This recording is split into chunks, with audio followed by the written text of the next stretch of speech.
Alors, pourriez-vous me dire quelque chose sur vous, donc votre nom, votre situation de handicap et votre travail actuel?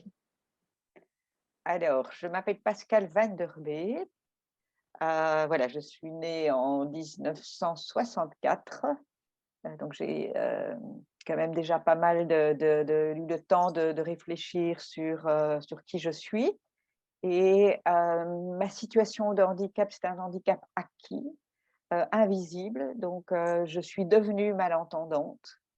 Voilà et je pense que dans mon parcours, le principal, c'est l'acceptation.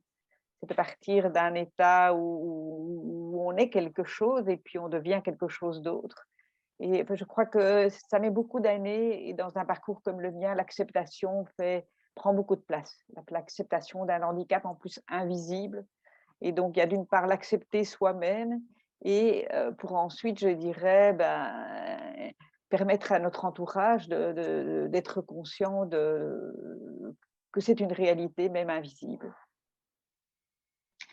Et je voudrais aussi savoir quelques spécifications sur quel est votre parcours, parce que je sais que vous êtes directrice du centre les plus importantes ici des InfoSource, en fait, basé à Forêt. Mmh. Donc, je serais curieuse de savoir quel est votre parcours d'études et des carrières. OK. Alors peut-être qu'il faut savoir que donc mon handicap est arrivé progressivement.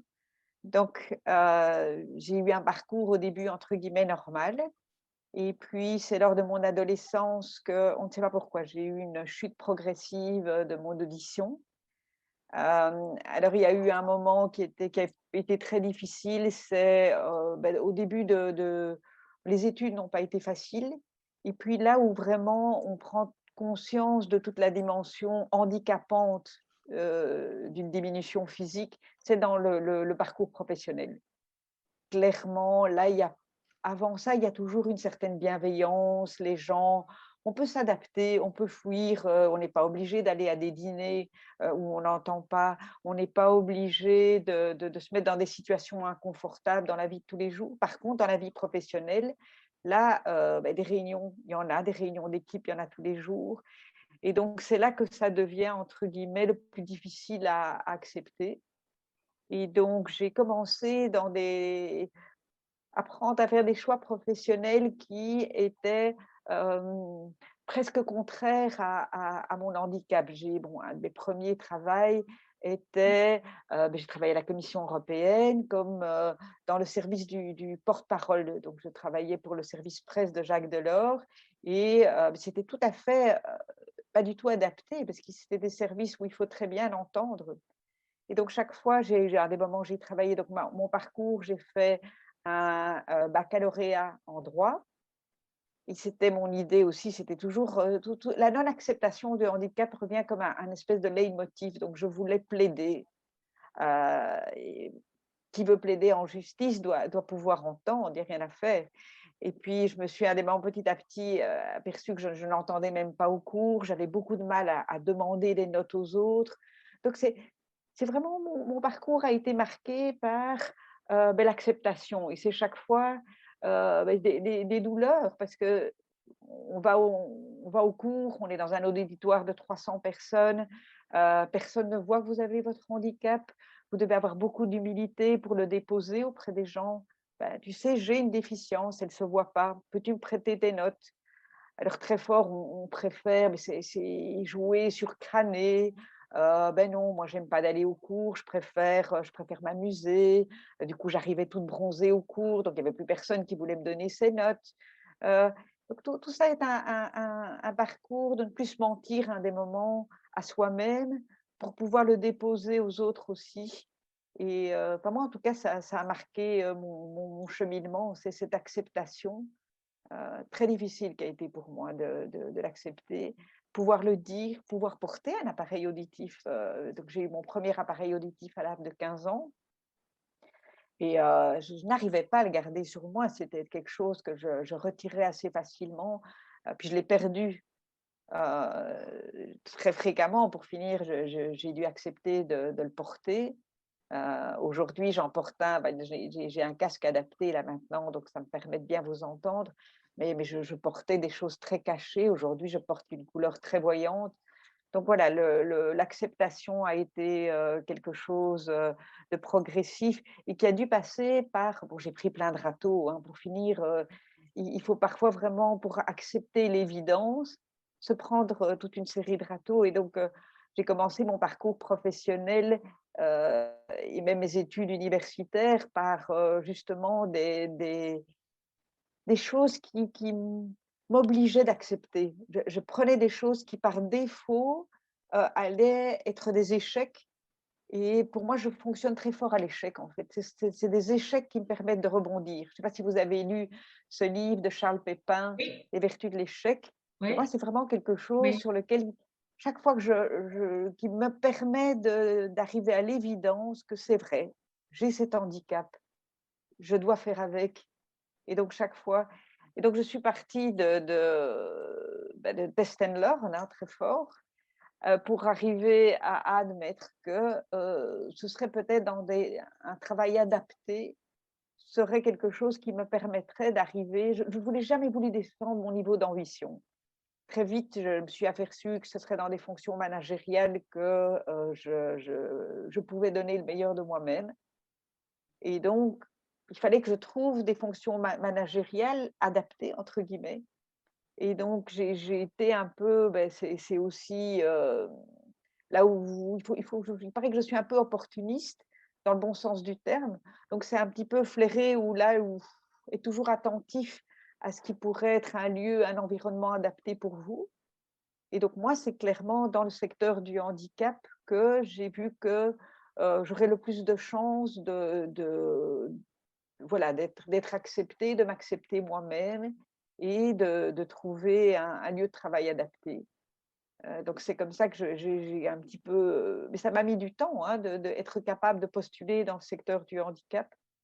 Et voilà, très vite là-bas, on m'a confié, une mission qui est de vraiment regrouper, dans une seule, un collectif, une seule entité, tous les services pour les adultes sourds bruxellois. Et donc c'est ce qu'est l'ASBL InfoSourds aujourd'hui. Donc voilà, j'occupe un poste managérial de direction, dans le cadre d'une dynamique très participative. Donc c'est très gai aujourd'hui, ça se passe assez bien pour moi professionnellement parlant. Mais comme vous avez vu, ça a été un parcours d'acceptation surtout. Oui. Et d'ailleurs, c'est pour ça que souvent il y a une réflexion dans le secteur du handicap de l'intérêt et le danger d'avoir une personne en situation de handicap, du côté professionnel, en tant que professionnel. Parce qu'il y a toujours une distance, à faire entre soi-même et je dirais les bénéficiaires et les décisions qu'on prend pour, une organisation. Et c'est vrai que moi, je ne suis pas toujours objective. Je peux avoir un déficit d'objectivité ou je peux aussi avoir un côté émotionnel qui parfois, peut desservir l'organisation. Ok, ça vous l'est lié à l'handicap, pas à la personnalité, plus à l'handicap qu'à la personnalité. Je pense que parfois, comme je suis dans la situation moi-même de personne en situation de handicap, je parle avec mes tripes.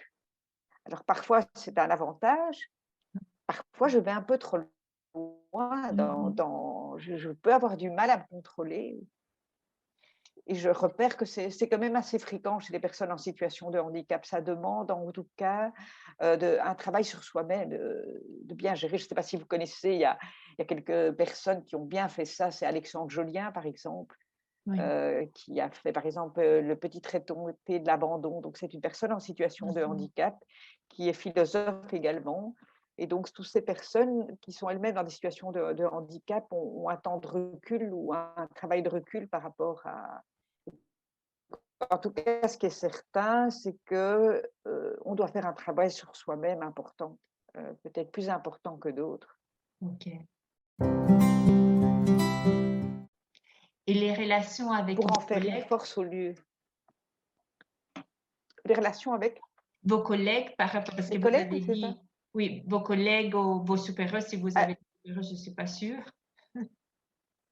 Alors, avec mes collègues, je pense que, comme j'ai essayé souvent d'avoir d'autres collègues qui sont eux-mêmes en situation de handicap, il fut un moment où on aurait pu dire pour moi, au pays des borgnes, au pays des aveugles, les borgnes sont rois.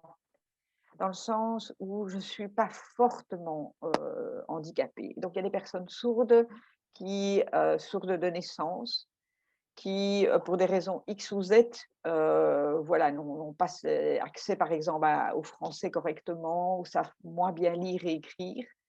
Euh, et donc, peut-être que certaines personnes auraient pu voir que je profite de ma surdité pour accéder au poste où je suis. En tout cas, ça peut susciter des jalousies d'autres Wow, personnes sourdes, d'autres personnes sourdes. wow. Donc, j'ai probablement, à des moments, connu ça parmi mes collègues. Euh, Comme c'est un handicap invisible, certaines personnes, par exemple, m'ont déjà taxé de fausse sourde. Voilà. Ça ne se voit pas, donc ça peut susciter des jalousies, des incompréhensions. Peut-être que certaines personnes qui n'étaient pas sourdes ont envie de dire, tu sais Pascal, être malentendant n'est pas une compétence en soi. Donc c'est pas parce que tu es malentendante que tu as la légitimité d'être. Et alors je pense que effectivement ce côté émotionnel m'a peut-être joué des tours aussi. Euh, donc voilà, mais aujourd'hui je crois que avec tous les râteaux que j'ai pris, j'ai retiré des enseignements et donc aujourd'hui je suis assez bien entourée. J'ai un directeur adjoint qui, lui, n'est pas en situation de handicap, qui me tempère très fort. On est extrêmement complémentaires. Donc voilà, aujourd'hui, j'arrive à créer un environnement professionnel adéquat, qui ne me met pas en situation de fragilité. Voilà, je pense qu'avec des années de bouteille, on arrive à gérer au mieux ces fragilités. Euh, Et donc aujourd'hui, je pense que je n'ai plus de difficultés avec mes collègues, voilà. Et quels sont les défis qui, selon vous, les défis les plus importants qu'on a en Belgique aujourd'hui pour les personnes en situation de handicap dans le monde du travail et de la formation professionnelle, de l'emploi? Et- Alors, je vais parler évidemment de la déficience que je connais bien, qui est la personne handicap auditive. Alors, en Belgique, on parle beaucoup d'inclusion. Mhm. Alors, aujourd'hui, on est vraiment dans un changement de paradigme. L'inclusion, ça veut dire que c'est l'environnement qui doit porter. Donc, c'est le mainstreaming. Et donc, c'est je dirais, chaque ministre dans chaque politique qu'on doit prendre en charge le handicap. Et c'est plus le ministre du handicap qui doit prendre la chose. Mais donc, on est dans un moment, je dirais, de transition où il y a un risque de revers de balancier, c'est-à-dire le danger, quand c'est tout le monde, ça risque d'être plus personne. On n'identifie plus très clairement quel est le responsable. On risque d'avoir un défaut d'expertise. Donc aujourd'hui, avant ça, la personne en situation de handicap, quand elle devait demander une aide, elle le faisait sur base d'une porte d'entrée qui était de l'aide individuelle. Aujourd'hui, cette porte d'entrée, on leur dit que c'est plus la porte d'entrée et que c'est l'environnement qui doit penser pour les personnes en situation de handicap. Et donc, on est dans une période charnière où il y a un risque que la personne en situation de handicap ne peut plus faire une demande sur base individuelle, mais qu'au niveau du collectif, le relais n'est pas encore pris. Et ça va demander une expertise et ça va demander des moyens financiers qui ne sont pas encore, je dirais, pensés et accessibles.